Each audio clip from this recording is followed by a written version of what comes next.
Breaking news చూస్తున్నాం. BRS నేతలతో కేసీఆర్ సమావేశం ముగిసింది. ఈ నెల 29న అసెంబ్లీకి కేసీఆర్ హాజరయ్యే అవకాశం ఉన్నట్లు తెలుస్తోంది.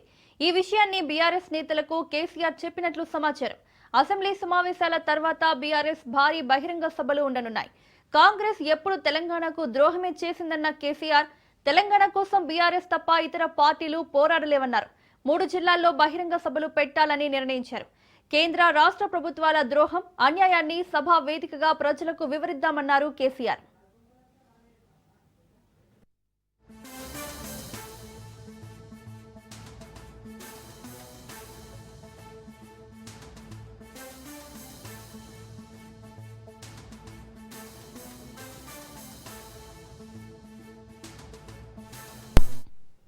ఇదే అంశానికి సంబంధించి మరిన్ని అప్డేట్స్ మా ప్రతినిధి సైదులు అందిస్తారు. సైదులు, బీఆర్ఎస్ నేతలతో కేసీఆర్ సమావేశం ముగిసినట్లు తెలుస్తోంది. డీటెయిల్స్ ఏంటి? మౌలిక, కొద్దిసేపటి క్రితమే గులాబీ దళపతి కేసీఆర్ తోటి ఎర్రవల్లి వ్యవసాయ క్షేత్రంలో బీఆర్ఎస్ పార్టీ కీలక నేతలతో సమావేశం ముగిసింది. ఈ సమావేశం మధ్యాహ్నం 2 గంటలకి ఎర్రవల్లి వ్యవసాయ క్షేత్రంలో కేసీఆర్ అధ్యక్షతన జరిగింది. ఈ సమావేశానికి ఉమ్మడి మహబూబ్ నగర్ జిల్లాకు చెందినటువంటి ఇద్దరు మంత్రులు, మాజీ మంత్రి నిరంజన్ రెడ్డి, మాజీ మంత్రి శ్రీనివాస్ గౌడ్ తో పాటుగా రంగారెడ్డి జిల్లాకు చెందినటువంటి మాజీ మంత్రి సత్యేందర్ రెడ్డి, అదేవిధంగా సనత్ నగర్ ఎమ్మెల్యే మాజీ మంత్రి తలసాని శ్రీనివాస్ యాదవ్, ఉమ్మడి నల్గొండ జిల్లాకు చెందినటువంటి మాజీ మంత్రి జగదీష్ రెడ్డితో పాటుగా బీఆర్ఎస్ వర్కింగ్ ప్రెసిడెంట్ కేటీఆర్, మాజీ మంత్రి హరీష్ రావు ఈ సమావేశంలో పాల్గొన్నారు. దాదాపుగా 3-4 గంటల పాటు జరిగినటువంటి ఈ సమావేశంలో అనేక అంశాలు కేసీఆర్ అధ్యక్షతన చర్చ జరిగినట్టు కూడా తెలుస్తుంది. అయితే పాలమూరు రంగారెడ్డి ఎత్తిపోతల పథకానికి సంబంధించి జరుగుతున్నటువంటి అన్యాయం పైన, అంటే కాంగ్రెస్ పార్టీ అధికారంలోకి వచ్చిన తర్వాత 90 టీఎంసీల సామర్థ్యం కలిగినటువంటి పాలమూరు రంగారెడ్డి ఎత్తిపోతల ప్రాజెక్ట్ కి 45 టీఎంసీలకే ఒప్పందం కుదుర్చుకోవడాన్ని తీవ్రంగా బీఆర్ఎస్ పార్టీ తప్పుపడుతుంది. కాబట్టి దీనిపైన మరో పోరుకు సిద్ధం కావాలని చెప్పేసి ఈ మధ్య కాలంలోనే తెలంగాణ భవన్లో బీఆర్ఎస్ఎల్పీ, బీఆర్ఎస్ రాష్ట్ర కార్యవర్గ సమావేశంలో కేసీఆర్ చర్చించారు. సో దానిలో భాగంగా అసెంబ్లీ సమావేశాలు ముగిసిన తర్వాత ఉమ్మడి పాలమూరులో ఒక బహిరంగ సభ, అదేవిధంగా రంగారెడ్డి జిల్లాలో ఒక బహిరంగ సభ, అదేవిధంగా నల్గొండ జిల్లాలో ఒక బహిరంగ సభ ఏర్పాటు చేసేందుకు బీఆర్ఎస్ పార్టీ సన్నద్ధమైంది.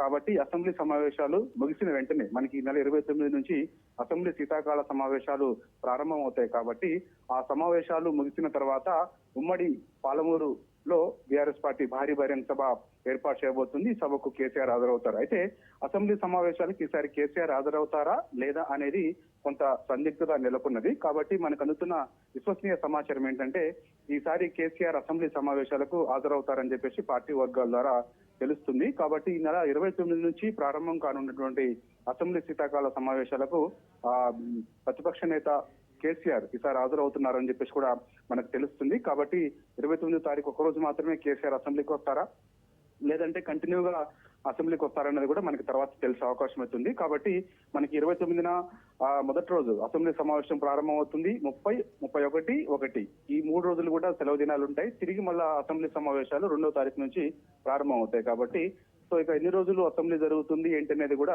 మనకి తర్వాత తెలుస్తుంది. కాబట్టి సో ఇక అసెంబ్లీ సమావేశాలు ముగిసిన వెంటనే మనకి బీఆర్ఎస్ పార్టీ ఆధ్వర్యంలో భారీ బహిరంగ సభలు 3 భారీ బహిరంగ సభలు ఏర్పాటు చేసేందుకు సిద్ధమవుతున్నారు. కాబట్టి పాలమూరులో ఏర్పాటు చేయబోతున్నటువంటి భారీ బహిరంగ సభ భూత్పూర్ దగ్గర ఏర్పాటు చేయాలని చెప్పేసి కూడా భావిస్తున్నారు. కాబట్టి ఆ సభకు కేసీఆర్ హాజరవుతారు. ఆ జన సమీకరణ కూడా పెద్ద ఎత్తున చేయాలని చెప్పేసి ఉమ్మడి మహబూబ్ నగర్ జిల్లాకు చెందినటువంటి మాజీ మంత్రి నిరంజన్ రెడ్డి, మాజీ మంత్రి శ్రీనివాస్ గౌడ్ తోటి ఈ రోజు కేసీఆర్ ఒక దిశానిర్దేశం కూడా చేయడం జరిగింది. ఆ సభ ముగిసిన తర్వాత రంగారెడ్డి జిల్లా తుక్కుగూడలో మరో బహిరంగ సభ, 2వ బహిరంగ సభ ఏర్పాటు చేసేందుకు బీఆర్ఎస్ పార్టీ సన్నద్ధమైంది. సో ఆ సభకు కూడా పెద్ద ఎత్తున జన సమీకరణ చేయాలని చెప్పేసి హైదరాబాద్ చెందినటువంటి సనత్ నగర్ ఎమ్మెల్యే తలసాని శ్రీనివాస్ యాదవ్ కు, అదేవిధంగా మాజీ మంత్రి మహేశ్వరం ఎమ్మెల్యే సత్యేందర్ రెడ్డికి ఒక దిశానిర్దేశం కేసీఆర్ చేశారు. దాని తర్వాత ఇక 3వ బహిరంగ సభ నల్గొండ జిల్లాలో ఏర్పాటు చేయాలని చెప్పేసి బీఆర్ఎస్ పార్టీ భావిస్తుంది. కాబట్టి సో ఆ 3వ బహిరంగ సభకు కూడా పెద్ద ఎత్తున జన సమీకరణ చేయాలని చెప్పేసి మాజీ మంత్రి జగదీష్ రెడ్డికి కేసీఆర్ ఒక దిశానిర్దేశం చేశారు. కాబట్టి జరుగుతున్నటువంటి అన్యాయం, ముఖ్యంగా పాలమూరు రంగారెడ్డి ఎత్తిపోతల ప్రాజెక్ట్ కి సంబంధించి ఆ వాటర్ ముఖ్యంగా పాలమూరుకి, అదేవిధంగా రంగారెడ్డికి, నల్గొండకి యూజ్ అయ్యేలా ఉంటుంది. కాబట్టి right Saidulu, thank you.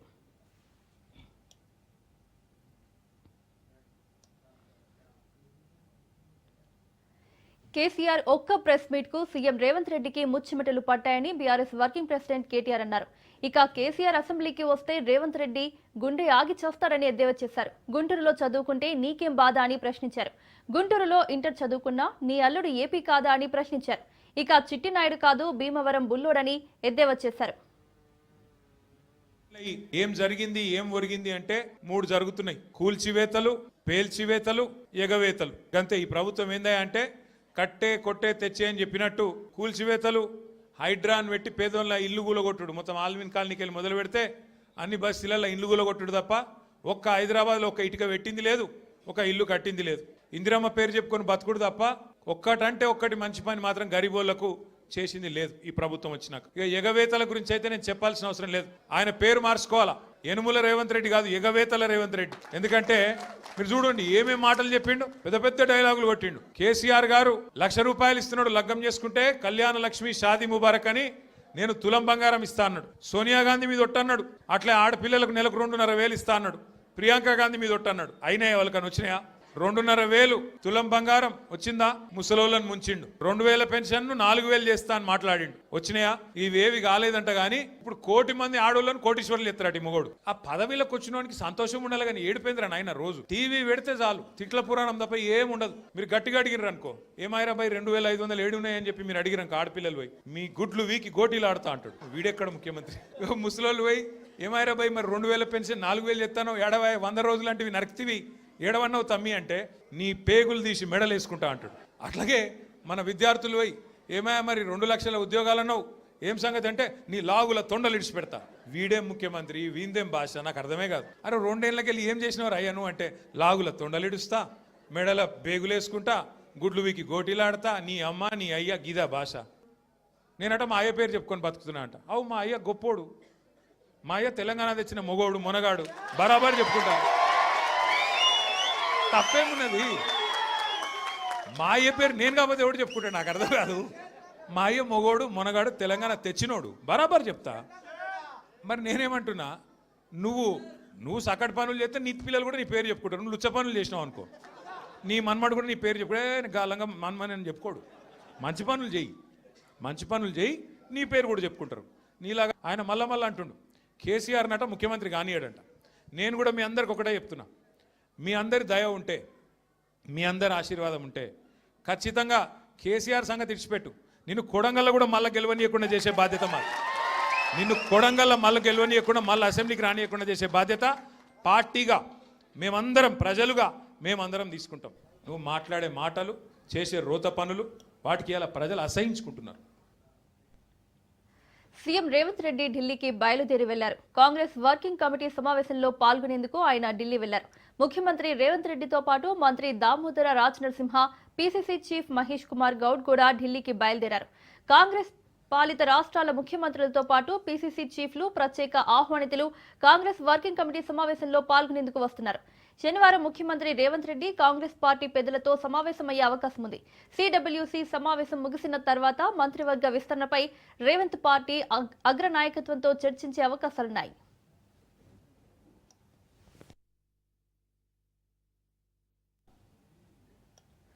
Khairatabad MLA Danam Nagender రాజీనామాకు సిద్ధమైనట్లు తెలుస్తోంది.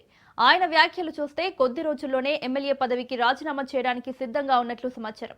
2023 అసెంబ్లీ ఎన్నికల్లో బీఆర్ఎస్ నుండి ఎమ్మెల్యేగా గెలిచారు దానం నాగేందర్.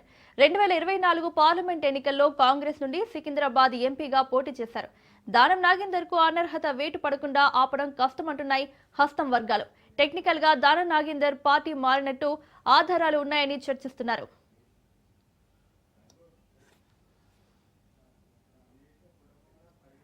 జడ్చర్ల ఎమ్మెల్యే అనిరుద్ రెడ్డి కీలక వ్యాఖ్యలు చేశారు. పాలమూరు రంగారెడ్డి ప్రాజెక్టును కాంగ్రెస్ ప్రభుత్వం పట్టించుకోవడం లేదన్న కేసీఆర్ వ్యాఖ్యలను ఎమ్మెల్యే అనిరుద్ రెడ్డి ఖండించారు. ఉదండాపూర్ నిర్వాసితులను బీఆర్ఎస్ రోడ్డు మీదకు తెచ్చిందని ఆరోపించారు. బీఆర్ఎస్ హయాంలో ఉదండాపూర్ భూ నిర్వాసితులు కలవడానికి వస్తే ఎందుకు అరెస్టు చేయించారని అనిరుద్ రెడ్డి ప్రశ్నించారు.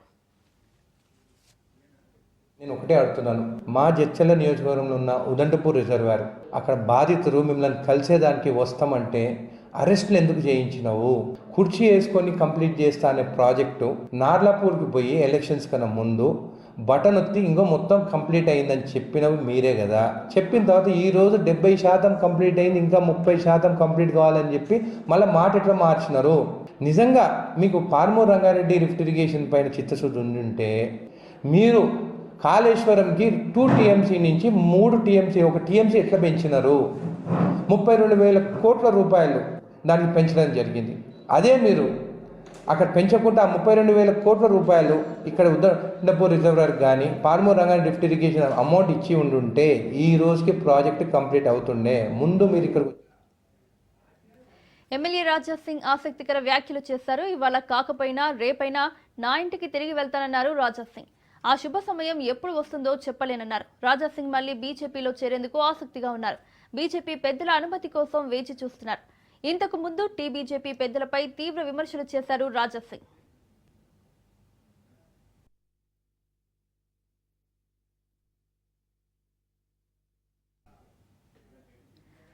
రాష్ట్ర ఐటీ పరిశ్రమల శాఖ కార్యదర్శిగా సుదీర్ఘ అనుభవం ఉన్న జయేష్ రంజన్ ను తెలంగాణ ప్రభుత్వం బదిలీ చేసింది.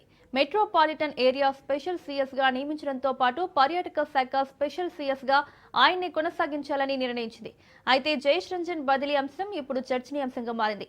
తన పరిధి దాటి పరిశ్రమల శాఖ వ్యవహారాల్లో నిత్యం తలదూర్చుతుండడం, అక్కడి అధికారులపై పెత్తనానికి ప్రయత్నిస్తున్నారంటూ ఆరోపణలు ఉన్నాయి. అంతేకాదు మంత్రి శ్రీధర్ బాబుకు జయేష్ రంజన్ కు మధ్య గ్యాప్ ఉందనే ప్రచారం కూడా ఉంది.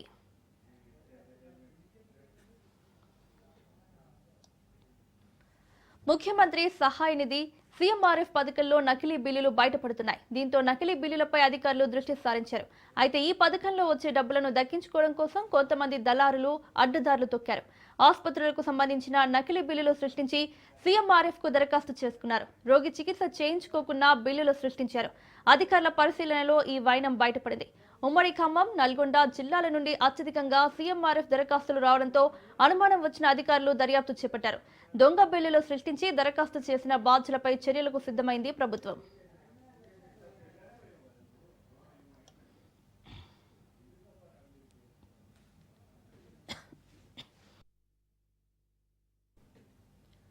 రాజకీయ ముసుగులో నేరాలకు పాల్పడితే ఊరుకోమన్నారు సీఎం చంద్రబాబు. చట్టవిరుద్ధమైన చర్యలెప్పుడూ ఆమోదయోగ్యం కావన్నారు. అక్రమాలకు పాల్పడితే టీడీపీ వారైనా కేసులు పెట్టి జైళ్లకు పంపమన్నారు.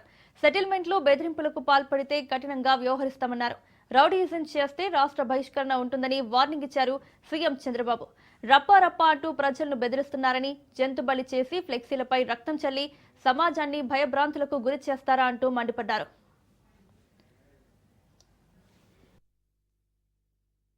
రఫరఫాలు ఆడిస్తానని ఒక పోస్టర్ పెట్టి ఆ పోస్టర్లో జన్మదినం జరుపుకోవచ్చు, మనసుల్లో ఉండి రావాలి, జరుపుకుంటే నాకేం అబ్జెక్షన్ లేదు. అదే సమయంలో ఫ్లెక్సీ దగ్గర నిషేధమైనటువంటి జంతు బలి చేసి ఆ జంతువును పైకి తీసి బ్లడ్ చల్లడం అంటే సమాజాన్ని భయభ్రాంతులు చేయాలనుకుంటున్నారు.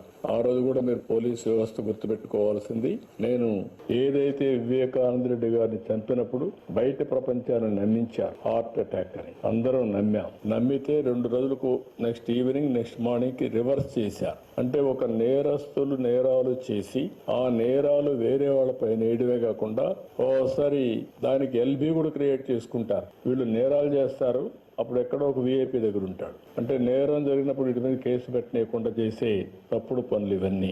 వాళ్ళు ఎన్ని చేసినా మీరు ఒక్కటే గుర్తుపెట్టుకోవాలి, దొంగతనం చేసేవాడు కానీ, నేరాలు చేసేవాడు కానీ, ఘోరాలు చేసేవాడు కానీ ఎవిడెన్స్ లేకుండా తప్పించుకోలేడు.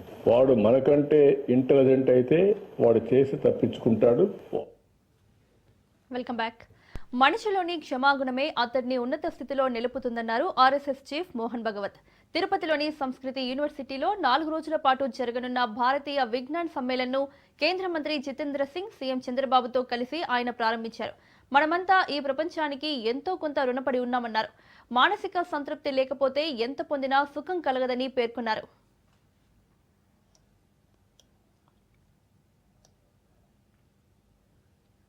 ఏపీలో మెడికల్ కాలేజీల టెండర్ విషయంలో కీలక పరిణామం చోటు చేసుకుంది. ఆధునిలోని మెడికల్ కాలేజీకి పీపీపీ మోడల్ పద్ధతిలో కిమ్స్ టెండర్ వేసినట్లు ప్రచారం జరుగుతోంది. తాము మెడికల్ కాలేజ్ ఎలాంటి టెండర్ వేయలేదని ఖండించిన కిమ్స్ యాజమాన్యం తమపై వస్తున్నది అసత్య ప్రచారమని స్పష్టం చేసింది. ఇదే అంశంపై స్పందించిన మంత్రి సత్యకుమార్, ఆధుని మెడికల్ కాలేజ్కి డాక్టర్ ప్రేమ్ చంద్ షా అనే వ్యక్తి పేరు మీద టెండర్ వచ్చిందని అన్నారు. ప్రేమ్చంద్ షా కిమ్స్ హాస్పిటల్లో డాక్టర్గా పనిచేసినప్పటికీ దానివల్ల కిమ్స్ పేరు మీద టెండర్స్ వచ్చిందని భావించడం సరికాదని మంత్రి సత్యకుమార్ తెలిపారు.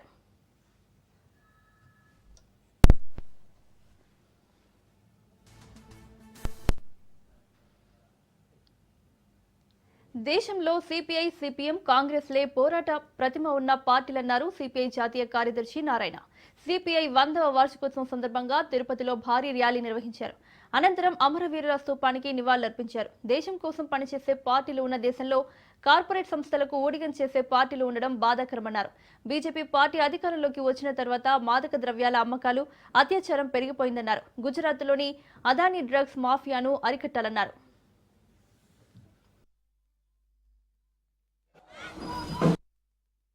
వస్తాం ఏమన్నా చూడండి, మీకు డబ్బులు అడిగాడా, తీసుకుంటున్నాడా, అవన్నీ గురించి చెప్పండి.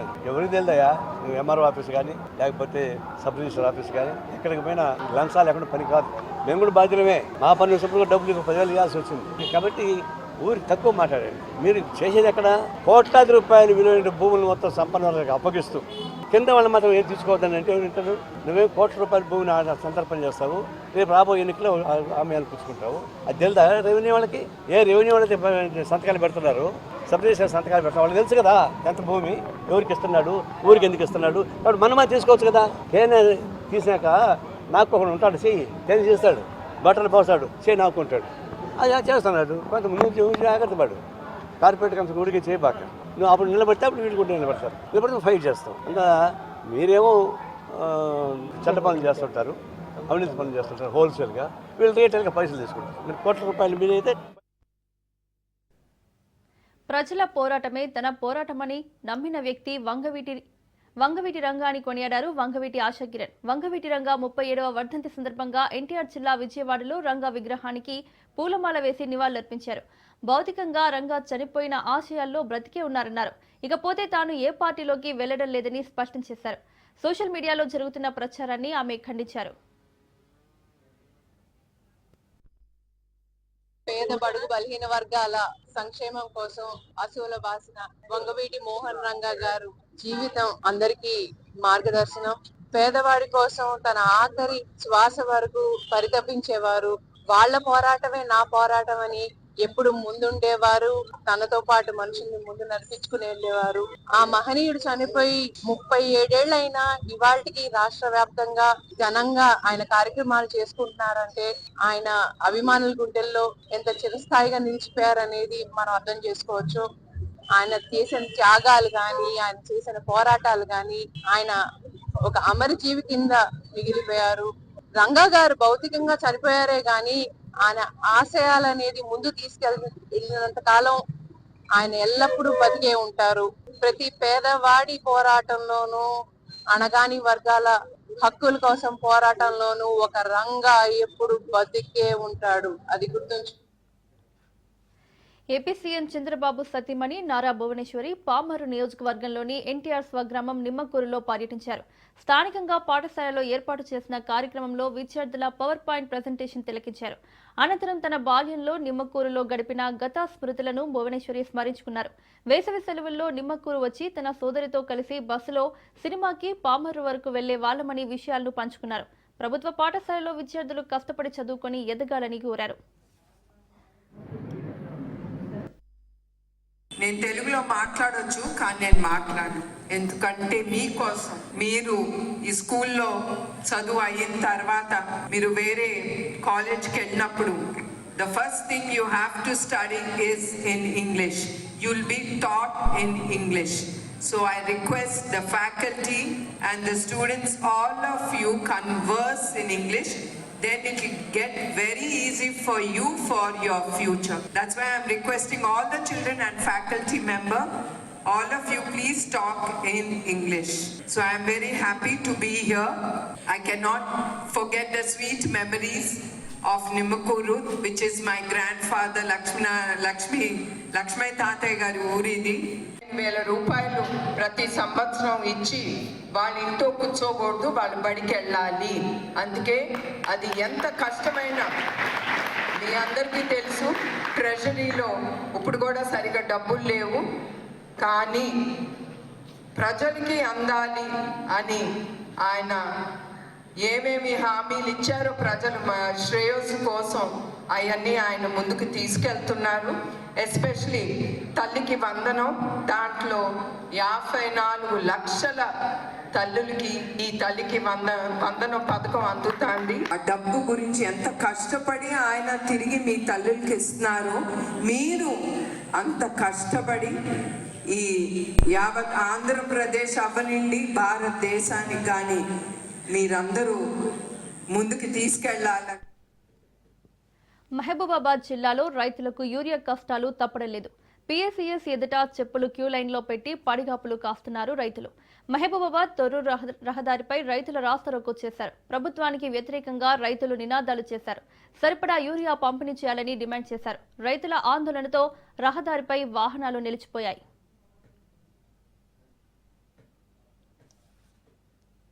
హైదరాబాద్ నల్లకుంటలో దారుణం జరిగింది. అనుమానంతో భార్యను హత్య చేశాడు భర్త.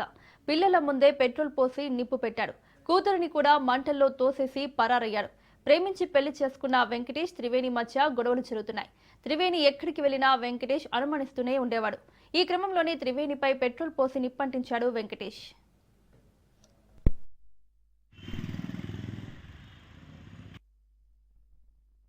నేను మా ఇంటి పక్క ఇల్లు ఇది. అమ్మాయి పేరు త్రివేణి, ఆ అబ్బాయి ఆయన పేరు వెంకటేష్. వాళ్ళు రెంట్కి వచ్చి మంచిగా కొన్ని రోజులకు మంచిగానే ఉండు. ఆ తర్వాత ఆ అబ్బాయి వాడు మోసం చేసినట్టు చేసిండు. అమ్మాయిని లవ్ మ్యారేజ్ అని చెప్పేది అమ్మాయి చేసుకొని వచ్చేది మంచిగానే ఉంది. ఆ బండి అమ్మేసుకున్నాడు. అమ్మ చెప్పకుండా ఇక అప్పటి నుంచి స్టార్ట్ అయింది వాడు ఇంట్లో గొడవ అయిపోతే అందరం చెప్పినాం కూడా. చెప్తే కూడా వాడు చేయలేదు. ఇక్కడ గొడవ పెట్టుకొని మనం తీసుకుపోయి పోలీసులు పట్టిస్తే పోలీసులు వచ్చారు, ఇంటికి వచ్చారు. పోలీసులు తీసుకొని పోయారు. ఏం యాక్షన్ తీసుకోలేదు, ఏం చేయలేదు. భూమి తీసుకుపోయారు, పంచాయతీ ఇప్పుడు సామాన్ చేసేది. ఆయన రాలేక ఇంటికి. ఆ అమ్మ ఎప్పుడైతే 2 పిల్లలు పెట్టుకొని ఉండేది. ఆ అమ్మ దగ్గర పిల్లల్ని సోకి పని ఇది వచ్చేది. ఇప్పుడు అమ్మాయి మంచిగా బతికింది. మళ్ళీ మొన్న ఈ మధ్యలో 2 నెలల నుంచి మళ్ళీ స్టార్ట్ అయింది అన్నమాట.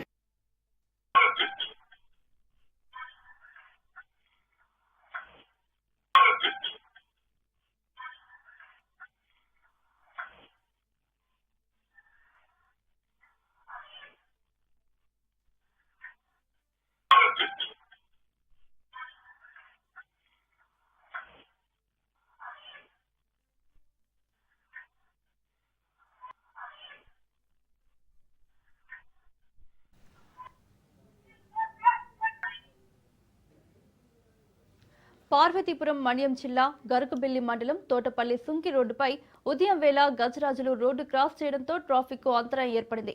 ఉదయపు రద్దీ సమయంలో ఏనుగుల గుంపు నెమ్మదిగా రోడ్డు దాటడంతో వాహనాలు 2 వైపులా నిలిచిపోయాయి.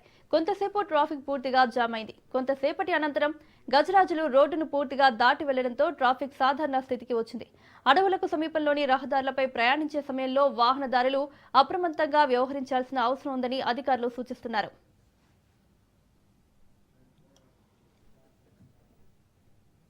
యశోదాబెన్ హైదరాబాద్ లో పర్యటించారు. పలు చారిత్రక ఆలయాలను సందర్శించి ప్రత్యేక పూజలు నిర్వహించారు. ఈ క్రమంలో యశోదాబెన్ చాంద్రాయనగుట్ట ప్రాంతంలో ఉన్న పలు చారిత్రక ఆలయాలను దర్శించుకున్నారు. అక్కడ ప్రత్యేక పూజలు నిర్వహించారు. యశోదాబెన్ సోదరుడు అశోక్ తో పాటు మరో 18 మంది బంధువులతో కలిసి ఆమె ఈ ఆధ్యాత్మిక పర్యటనకు వచ్చారు. చార్మినార్ భాగ్యలక్ష్మి అమ్మవారి ఆలయంతో పాటు లాల్ దర్వాజా, సింహవాహిని అమ్మవార్ల ఆలయాలను సందర్శించారు.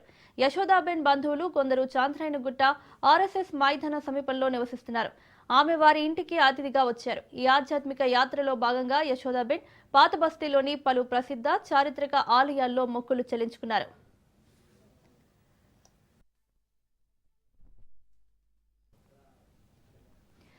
ఇయర్ ఎండింగ్ వరుస సెలవులు రావడంతో శ్రీవారి దర్శనానికి భక్తులు పోటెత్తారు. అనూహ్యంగా పెరిగిన రద్దీ కారణంగా శ్రీవారి సర్వదర్శనానికి 24 గంటలకు పైగా సమయం పడుతోంది. దీంతో అలిపిరి భూదేవి కాంప్లెక్స్ వద్ద ఎస్ఎస్టీ టైమ్ స్లాట్ టోకెన్ల దగ్గర భక్తుల రద్దీ పెరిగింది. గంటకు రద్దీ పెరుగుతున్న నేపథ్యంలో క్రమబద్ధీకరణకు అధికారులు చర్యలు చేపట్టారు.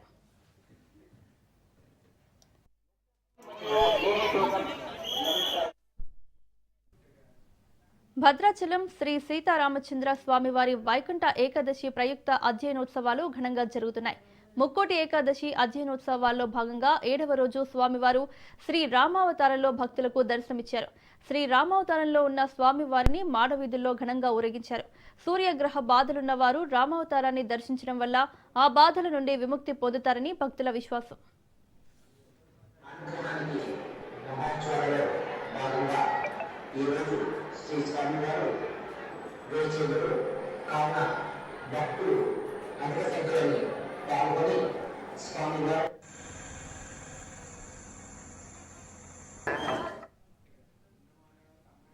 క్రికెటర్ వైభవ్ సూర్యవంశీ బాల పురస్కారాన్ని అందుకున్నాడు. రాష్ట్రపతి భవన్లో రాష్ట్రపతి ద్రౌపది ముర్ము చేతుల మీదుగా ఈ అవార్డును ప్రదానం చేశారు.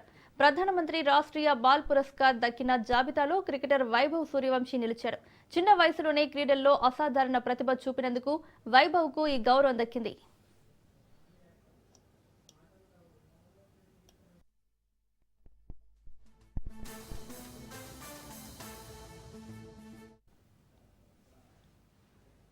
క్రిస్మస్ రోజు మెక్సికోలో విషాదం నెలకొంది. మెక్సికో సిటీ నుంచి వెళ్తున్న బస్సు లోయ దగ్గర అదుపు తప్పింది. బస్సు లోయలో పడి 8 మంది మృతి చెందారు. మృతుల్లో ఓ చిన్నారి కూడా ఉంది.